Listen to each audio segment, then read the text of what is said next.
we're gonna take a ride to another part of the Hampton Springs. What's known by a lot of people as the clubhouse. It was actually a spot where the casino was. Not much there, it's a boat ramp now. Over the years, it was also used as part of the Hicks Landing, Hicks fish camp. The history goes way back. They had a house and a fish camp down there as well as other families. So we got a little time, I think we'll ride down. This area used to have several old homes on it. And when I say old homes, I'm talking about old homes. Most of them now burnt down. In the years prior to being burnt down with the pollution of the river from the local paper mill, it ruined the fishing industry that was alive along this. Earlier I had mentioned to you about the Hicks fish camp and all. It killed that way of life. So a lot of them had to leave the river. And after that, most of them become fish camps of the people that owned them's descendants, or hunting camps, or weekend getaways. So that they still used it for the fishing because they could still get to the Gulf. You're not far from the Gulf here. But as far as the way of life that once lived here, that was gone when they polluted the river. So as far as supporting any kind of commerce or industry.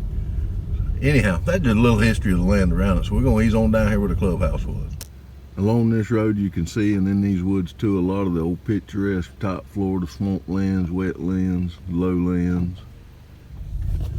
So as I told you, this is a boat launch. So as we pull up, I do see a lot of trucks here. This is a very popular spot. Now, this is where the Hampton Springs Clubhouse would have sat, and also the Hicks family camp. Now, a cool piece of history that I experienced when I was growing up, a lady had this leased, and she had a son. I used to come down here and babysit, and it was a trailer that's there, and they charged you to put your boat in, and the trailer was fenced, and they had dogs. So I seen that part during my lifetime. Like I say, now for now, it's just a county public boat ramp. This is the Fenholloway River. Say industrial, it's been classified as an industrial waste dump river for years. You can see the history on it. Now, I don't remember if I can find this picture on the Florida archives, if it's one that Mr. Hicks showed me.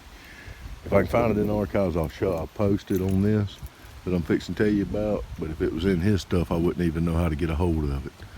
But you see that tree right there with that die board? I saw a picture, whether it was on the archive, it probably had Mr. Hicks' stuff, but it was a picture of Mr. Hicks or else his brother, vice versa. One standing on that, one standing at the base, one fixing to dive off. Now whether that is the original one that was there, it's been redone, I'm not sure. Pretty cool piece of history. You can see the old drift tree drifted up. Pretty neat.